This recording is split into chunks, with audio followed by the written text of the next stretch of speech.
ओम शांति। 16/9/2023 के ईश्वरीय महावाक्य हैं। आज के साकार मुरली का सार। मीठी मधुर मुरली मीठे मीठे बाबा ने मीठे बच्चों से कहा, मीठे बच्चे, घर घर को स्वर्ग बनाने की जिम्मेवारी तुम बच्चों पर है। सबको पतित से पावन होने का लक्ष्य देना है, दैवी गुण धारण करने हैं। प्रश्न है मुरली का, ईश्वरीय गोद में आने से तुम बच्चों को कौन सा अनुभव होता है? उत्तर में बाबा ने कहा, मंगल मिलन मनाने का अनुभव ईश्वरीय गोद में आने वाले बच्चों को होता है। तुम जानते हो, संगम युग है ईश्वर से मिलन मनाने का युग। तुम ईश्वर से मिलन मनाकर भारत को स्वर्ग बना देते हो। इस समय तुम बच्चे सम्मुख मिलते हो। सारा कल्प कोई भी सम्मुख मिलन नहीं मना सकते। तुम्हारा यह बहुत छोटा सा ईश्वरीय कुल है। शिव बाबा है दादा, ब्रह्मा है बाबा, और तुम बच्चे हो भाई बहन, दूसरा कोई संबंध नहीं। गीत है नई उम्र की कलियां। ओम शांति। बाबा जब आते हैं तो पहले कुछ समय साइलेंस में बैठना चाहिए, क्योंकि पहले पहले दान दिया जाता है याद का। याद से ही पतितों को पावन बनाना है। तुम बच्चे दान दे रहे हो और ले रहे हो। बाप आकर कांटों से कलियां बनाते हैं, फिर कलियों से फूल बनाते हैं। बाबा कहते हैं, पहले कलियां कांटों से बनती, फिर कलियों से फूल बनते हैं।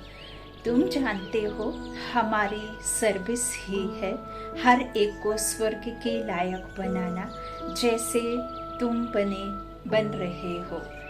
बाप आकर पहले हेल्थ पीछे वेल्थ देते हैं। बाबा कहते, पहले शांति फिर सुख। वास्तव में सुख दोनों में है। तुम बच्चों को सुख और शांति दोनों चाहिए, और जो सन्यासी आदि हैं वह सिर्फ शांति चाहते हैं। सन्यासी सुख नहीं चाहते हैं। सुख तो वह दे ना सके। अगर शांति देवें तो भी अल्पकाल क्षणभंगुर सुख के लिए। कहते हैं कि सुख तो कागविष्टा समान है। सन्यासी बहुत करके शांति चाहते हैं मुक्ति के लिए। मुक्ति दूसरा कोई दे नहीं सकता। कोई तो है ही नहीं जो मुक्ति दे सके। इसको बेहद की मुक्ति, बेहद की जीवन मुक्ति कहा जाता है। सो बेहद का बाप ही दे सकते हैं। अब यहाँ बात समझने की है। बाबा ने कहा, जो सबसे ज़्यादा जन्म जिनके होते वो हैं ही 84 जन्म, और परमात्मा के बच्चे जो देवकुल में आते हैं उनके सबसे जास्ती जन्म होते। फिर किसी किसी के 1 या 2 जन्म भी होता। आज बाबा ने मुरली में कहा कि जो सन्यासी मुक्ति और सुख से वंचित रहना चाहते हैं तो वो तो शांति दे ना सके। तो शांति का सागर तो एक ही है। तो मुक्ति और जीवन मुक्ति अलग अलग है। अब जो सन्यासी आदि हैं हद के, वो मुक्ति और सुख को क्यों नहीं पसंद करते हैं, मुक्ति ही क्यों चाहते हैं? तो बाबा ने बताया कि चूंकि तुम बच्चे शरीर को लेकर के 84 के पार्ट में आते, सबसे जास्ती जन्म लेते। तो जब तुम्हारा बार बार शरीर लेते छोड़ते और बार बार जब कर्म में आते हो तो तुम्हारी आदत पड़ जाती है कि हमें कर्म ही करना है। और जो सन्यासी आदि हैं उनके 1 या 2 जो जन्म होते हैं तो वो ज़्यादातर बिना शरीर के मुक्त अवस्था में शांति धाम में रहते, वो पिछाड़ी में आते, तो उनका जो आत्मा है वो बार बार मुक्त रहने को कहती है, मुक्ति चाहती है। तो जब मुक्त ही रहना चाहती है तो फिर उनको बाकी सब सुख सुविधाओं से कुछ मोह नहीं रहता है ना, क्योंकि वो आत्मा की आदत पड़ी हुई होती है। अच्छा, तो बाबा क्या कहते हैं कि इसको बेहद की मुक्ति, बेहद की जीवन मुक्ति कहा जाता है। सो बेहद का बाप ही दे सकते हैं। तुम जानते हो इस समय सब कांटे हैं, कांटे चुभते हैं, है ना।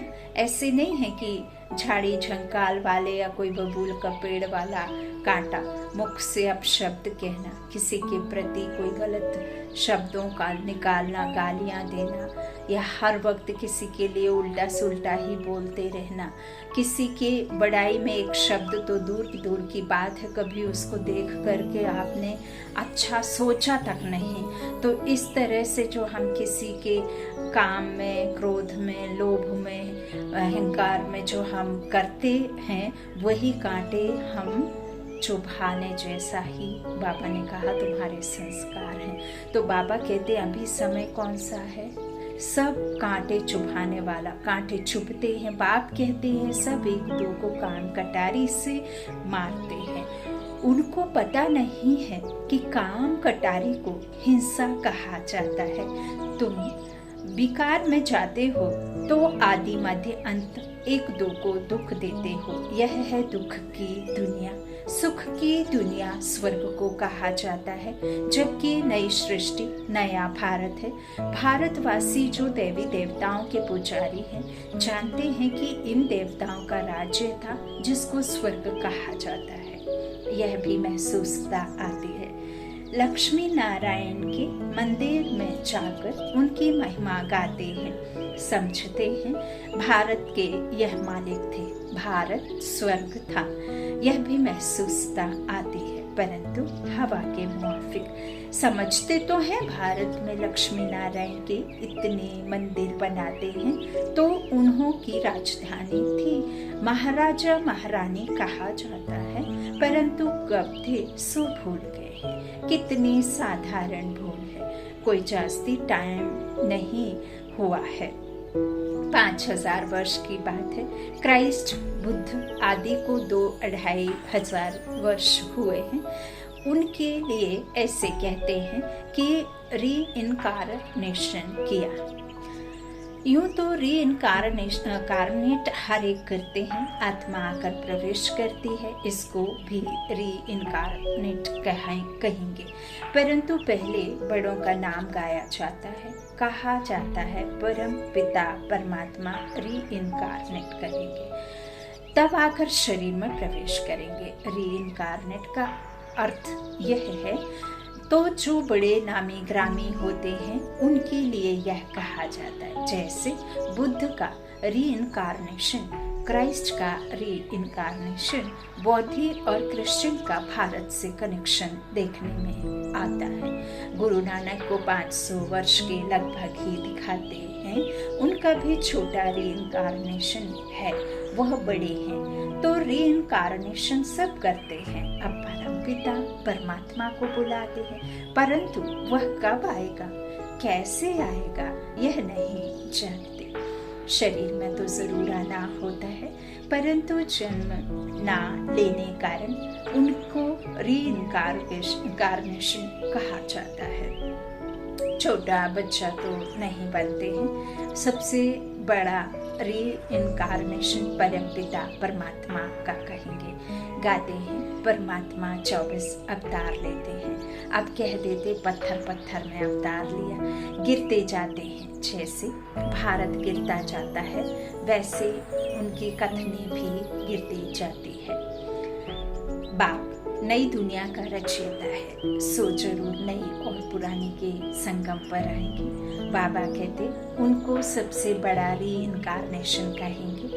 शिव का सबसे बड़ा रीइनकार्नेशन है, परंतु मनुष्य समझते नहीं है, क्योंकि परमात्मा से बेमुख हुए हैं।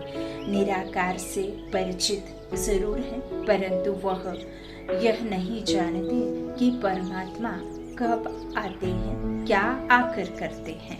ऐसे नहीं कि विष्णु का रीइंकार्नेशन कहेंगे, देवी देवता धर्म का रीइंकार्नेशन नहीं कहेंगे, देवी देवता धर्म की स्थापना कहेंगे। अच्छा, तो रीइंकार्नेशन क्या है?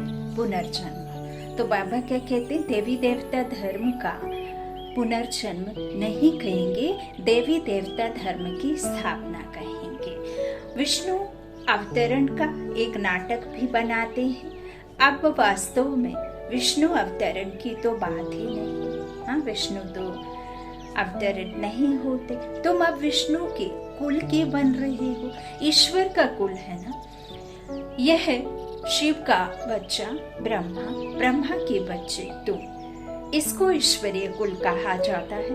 परमपिता परमात्मा कहते हैं, मैं आकर तुमको अपना बनाता हूँ, मैं आकर तुम बच्चों का बाप बनता हूँ तो सबका बाप, परंतु अभी तुम ब्रह्मा द्वारा मेरे बने हो, इसलिए तुम मुझे दादा कहते हो। आत्माओं का बाप तो है ही, सब जानते हैं। इस समय ही मैं आया हुआ हूँ, तुम ही अभी मिलते हो बेहद के बाप से। तब मिलते हो जब बाप जन्म देते हैं। अभी तुमको धर्म का बच्चा बनाया है ब्रह्मा द्वारा।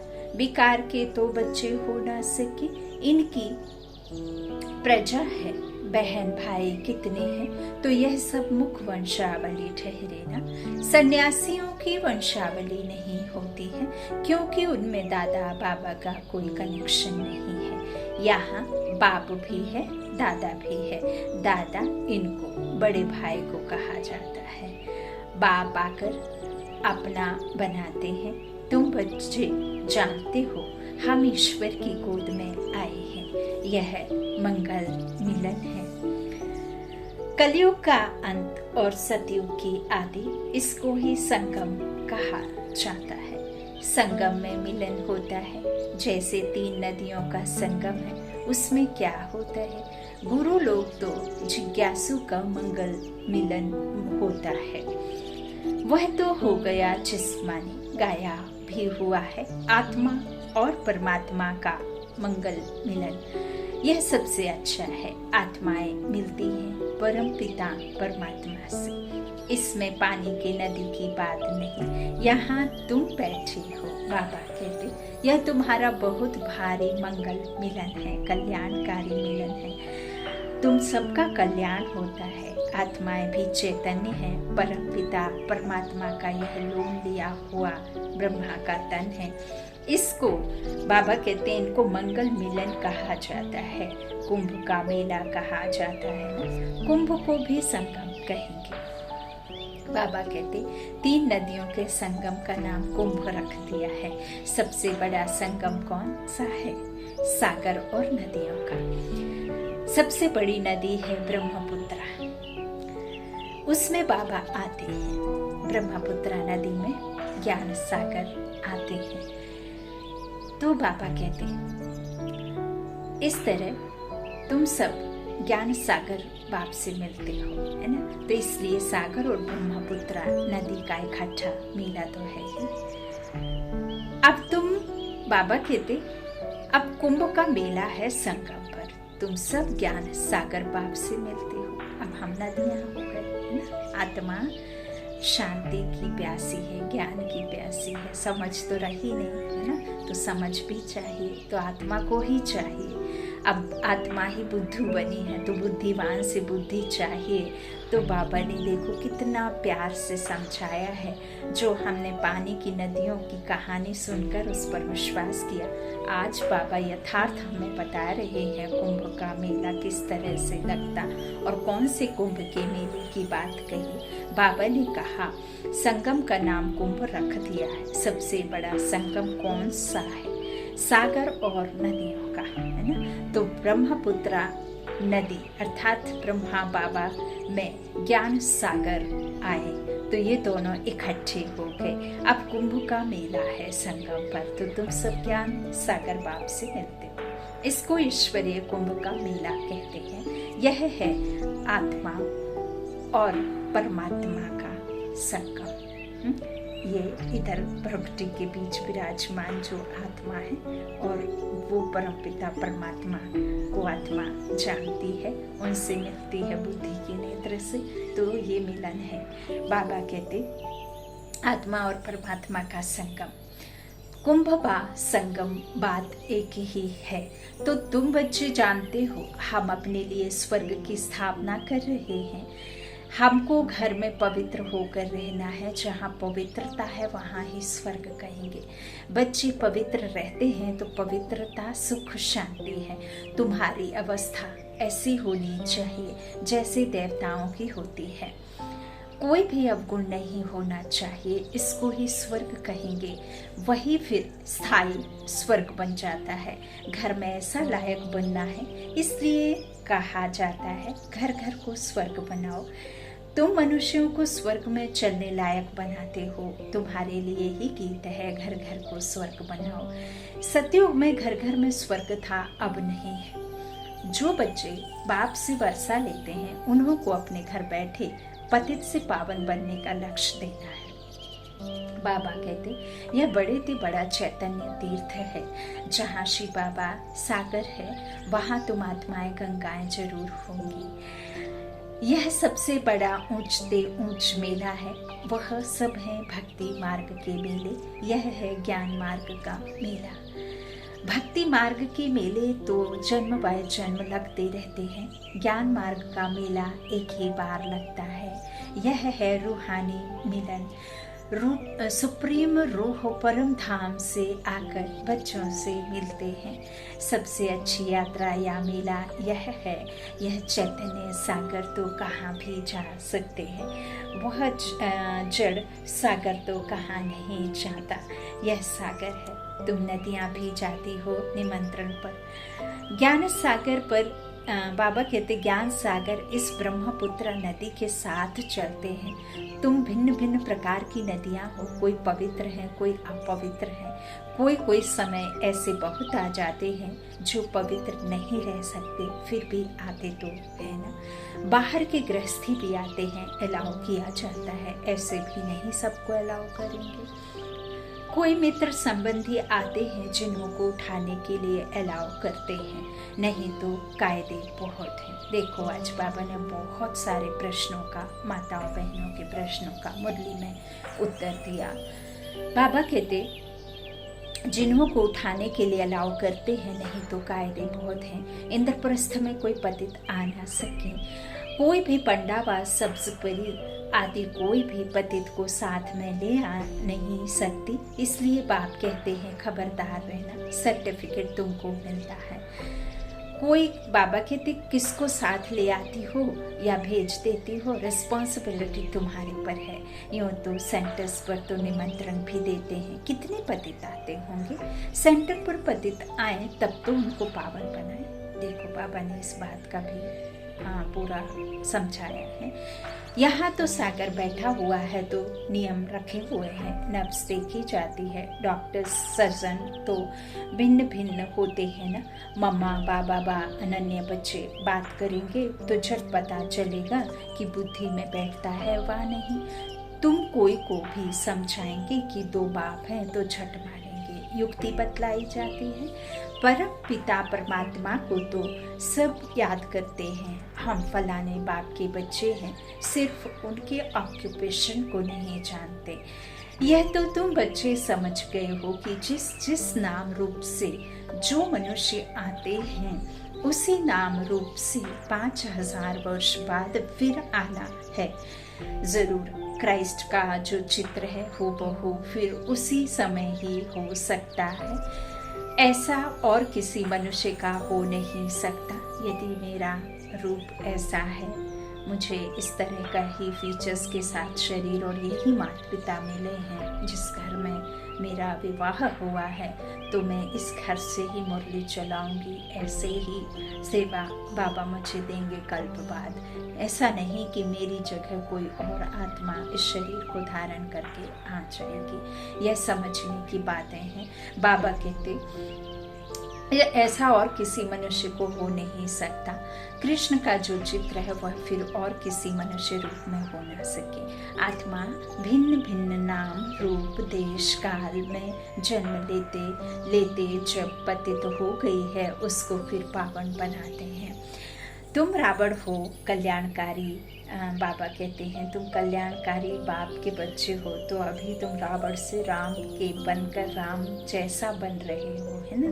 तो माफ़ी, हमने रावण का नाम लिया। बाबा कहते तुम जानते हो कल्याणकारी बाप है, अकल्याणकारी रावण है, सबको सदगति देने वाला बाप है। फिर इसमें मनुष्य तो क्या सब चीज़ों की सदगति हो जाती है। देखो बाबा कह रहे हैं ये प्रकृति भी सतो प्रधान बननी है ना, तो सबकी सदगति, सब सुख देंगे। सब सुख जिस दुनिया में है वही तो सतयुग है। तो बाबा कहते सदगति सब चीज़ों की होगी, नरक का विनाश, स्वर्ग की स्थापना होती है। जो कल्प पहले आए थे, कोई पंजाबी कोई पारसी आते हैं ना, सभी को निमंत्रण देना है। बाप आया हुआ है, ढिंढोरा पीटने में भी हर्जा नहीं है। तुम्हारे चित्र भी बड़े अच्छे हैं, अभी तुम मंदिर लायक बनते हो। अब भूतों को निकालने में बड़ी मेहनत है। लक्ष्मी अथवा नारायण को बरने लिए विकारी अवगुण निकालने में कितनी मेहनत लगती है। कोई को काम का भूत, कोई को क्रोध का भूत, किसको मोह का भूत थप्पड़ मार देते हैं, एकदम गिर पड़ते हैं। लोभ वश भी गिर पड़ते हैं। अच्छे अच्छे घर की बच्चियां मिठाई देखेंगी तो छिपा कर खा लेंगी। लोभ ने भी कितनों को नुकसान पहुंचाया है। लोभ के वश ही चोरी करते हैं। पहले तुम भट्टी में थे, अभी तो सबको अपने घर में भट्टी बनानी पड़े, क्योंकि बाबा ने कहा आने वाले समय में तो सेंटर शादी सब कुछ बंद फिर से भी होने हैं। खिड़कियां तक नहीं खुलेंगी। जब इस संसार में होलसेल मार्केट में ऐसे नक्शल में जाएंगे, बाबा कहते हैं आत्मा शरीर छोड़ेंगी, तो वो हर किसी शरीर को अपना ही शरीर समझकर उसमें प्रेतात्मा बनकर आएंगी।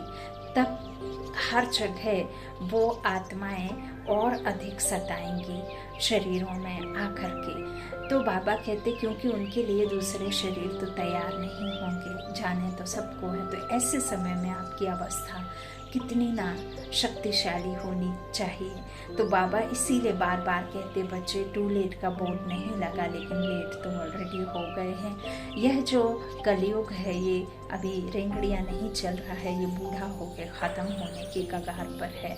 अभी ये संगम चल रहा है। तो बाबा कह रहे हैं अभी तो सबको अपने घर में भट्टी बनानी पड़े। बाप ने एक ही बड़ी भट्टी बनाई, अभी तो कहते हैं पहले 7 रोज भट्टी में रहना पड़े। आजकल किसका भट्टी में बैठना बड़ा मुश्किल है। सेंटर में भी आते हैं तो रंग चढ़ाते हो, फिर घर में जाने से उड़ जाता है, संग दोष लग जाता है। अभी तो बड़ी मेहनत है। अभी तुम बच्चे जानते हो हम ईश्वरीय कुल में बैठे हैं, दादा बाबा और हम भाई बहन हैं। ब्राह्मण कुल सर्वोत्तम गाया हुआ है, उन ब्राह्मणों को भी तुम ज्ञान दे सकते हो। ब्राह्मण है उत्तम चोटी, यह संगम युगी ब्राह्मण ही फिर देवता बनते हैं। पहले तो देवताओं से भी ऊंच ब्राह्मण है, चोटी तो ऊंची ठहरी ना। तुम ब्राह्मण देवताओं की पूजा करते हो, अपने को पुजारी उनको पूज्य समझते हो। तुम उन पुजारियों ब्राह्मणों को भी यह समझा सकते हो, तुम तो हो सच्चे सच्चे ब्राह्मण संगम युगी। तुम ब्रह्मा मुख वंशावली हो, फिर तुम सुदेवता बनते हो। स्वर्ग का देवता जरूर परमपिता परमात्मा ही बनाएंगे। अच्छा, मीठे मीठे सिकीलाधी बच्चों प्रति माता पिता बाप दादा का याद प्यार और गुड मॉर्निंग। रूहानी बाप की रूहानी बच्चों को नमस्ते। हम रूहानी बच्चों के रूहानी माता पिता बाप दादा को याद प्यार और गुड मॉर्निंग, नमस्ते नमस्ते। धारणा के लिए मुख्य सार पहला बाबा ने कहा अंदर के अवगुणों की जांच कर उन्हें निकालना है। संग दोष से अपनी संभाल करनी है। देवताई गुण धारण कर स्वयं को लायक बनाना है। दूसरा बाबा ने कहा घर घर को स्वर्ग बनाने की सेवा करनी है। भूतों को बाप की याद से भगाना है।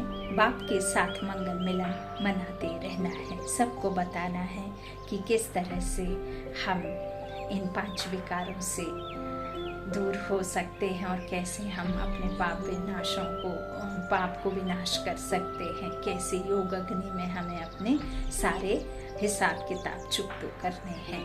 अच्छा, और हमें सबको क्या करना है? स्वर्ग बनाने की, हर घर को स्वर्ग बनाने की सेवा करनी है। अच्छा, वरदान है अपने अनादि संस्कारों को इमर्स कर सर्व समस्याओं को पार करने वाले उड़ता पंछी भव। आप सब अनादि रूप में हो ही उड़ने वाले, जो हमारा अनादि स्वरूप है, जो ज्योतिर्बिंदु। तो बाबा कहते हैं तुम उड़ने वाले पंछी हो, है ना आत्मा, लेकिन बोझ के कारण उड़ता पंछी के बजाय पिंजरे के पंछी बन गए हो। हमने इस शरीर के संबंधों का जो बोझ है उसे इतना अधिक करके रखा है। मोह है, धन माया में लोभ है, शरीर को खोने का डर है, आसपास के जो हमारे अपने हैं उनमें हमें मोह है, उनके छूटने का डर है। तो ये जो बोझ है, इस कारण हम जो आत्माएं हैं वो उड़ नहीं पाती। अदरवाइज बाबा कहते हैं तुम्हारा स्वरूप ही, रूप ही अनादि उड़ने वाला है।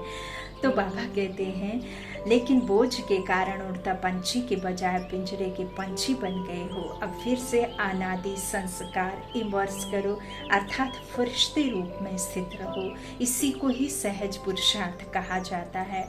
उड़ता पंछी बनेंगे तो परिस्थितियां नीचे और आप ऊपर हो जाएंगे। यह सभी बाबा कहते हैं यही सर्व समस्याओं का समाधान है।